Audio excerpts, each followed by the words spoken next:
Yang seterusnya kita akan pergi kepada hukum talak. Sebab hukum talak ni seperti mana yang kita tahu tadi, asal hukum talak adalah harus. Tetapi hukum talak ini boleh berubah mengikut keadaan dan situasi. Okey, yang pertama kita lihat hukum yang pertama iaitu wajib.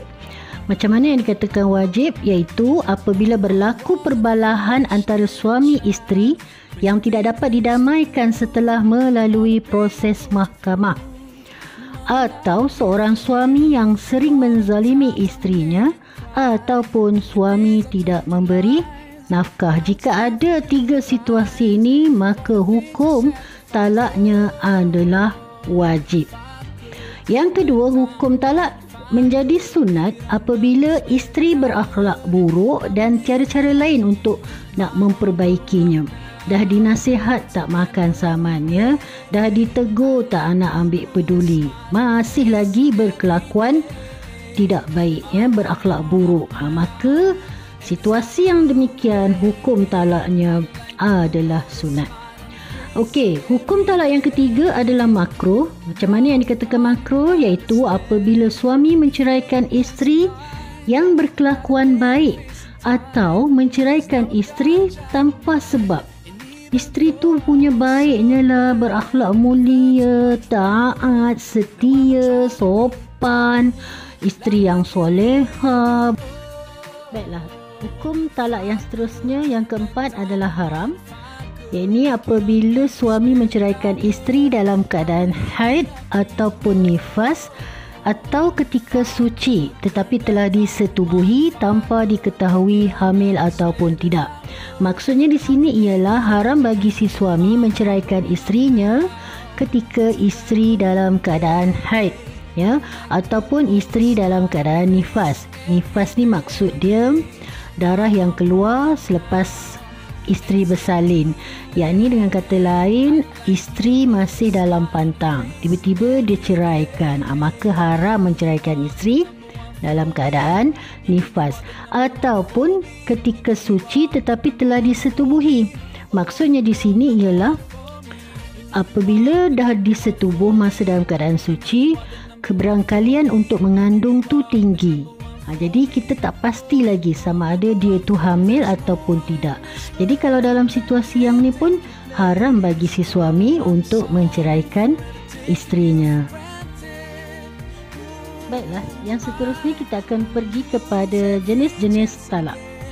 Jenis-jenis talak terbahagi kepada dua, iaitu yang pertama aspek hukum dan yang keduanya aspek kesan. Okey, kita lihat dulu aspek pertama iaitu aspek hukum. Dari sudut hukum, jenis talak terbahagi dua, iaitu yang dipanggil talak sunni dan yang kedua talak bid'ah. Baik, apa dia talak sunni? Talak sunni ialah talak yang menepati hukum syarak, yang tak bertentangan lah maksudnya dengan hukum syarak. Okey, contoh talaknya ialah suami mentalakkan isteri ketika suci. Maknanya kalau dia talakkan isteri ketika suci, ini berarti menepati hukum syarak. Tapi sebaliknya kalau dia ceraikan isterinya ketika dalam haid, maknanya itu talak yang tidak menepati hukum syarak. Jadi talak sunni ni maknanya yang menepati hukum syarak. Okey, yang kedua dipanggil talak bid'ah. Baik, apa dia talak bid'ah? Talak bid'ah ialah talak yang bertentangan dengan hukum syarak. Yang bertentangan dengan yang sunni tadi. Jadi contoh dia ialah si suami menceraikan isterinya ketika dalam keadaan haid. Maka kalau diceraikan isteri dalam keadaan haid, itu dipanggil talak bid'ah. Cumanya talak tu memang jatuh, cuma dipanggil talak bid'ah. Hukum dia lah. Okey. Baiklah, jenis talak yang kedua dari aspek kesan pula ialah terbahagi kepada dua, iaitu talak raj'i dan talak bain. Baik, talak raj'i ialah talak satu atau dua yang boleh dirujuk dalam tempoh iddah tanpa akad nikah dan mahar yang baharu. Maksudnya di sini ialah sekiranya suami itu mentalakkan satu ataupun talak dua, maka suami boleh merujuk isteri dalam tempoh iddah tanpa akad nikah dan mahar yang baru. Terus je rujuk. Contohnya kata, aku rujuk engkau wahai isteriku. Okey, itu dipanggil talak raj'i. Baik, yang keduanya adalah talak bain. Talak bain bermaksud talak yang tidak boleh dirujuk kecuali dengan akad nikah dan mahar yang baharu. Maknanya dengan kata lain ialah kalau seseorang suami itu mentalakkan isterinya dengan talak bain, contohnya ialah masa dia nak rujuk tu si isteri telah tamat iddah, maka itu dipanggil talak bain. Maka si suami tak boleh merujuk di ketika itu. Ya, kalau isteri berada dalam keadaan iddahnya dah habis, ya. Okey, nanti saya akan jelaskan secara terperinci lagi apa dia talak bain.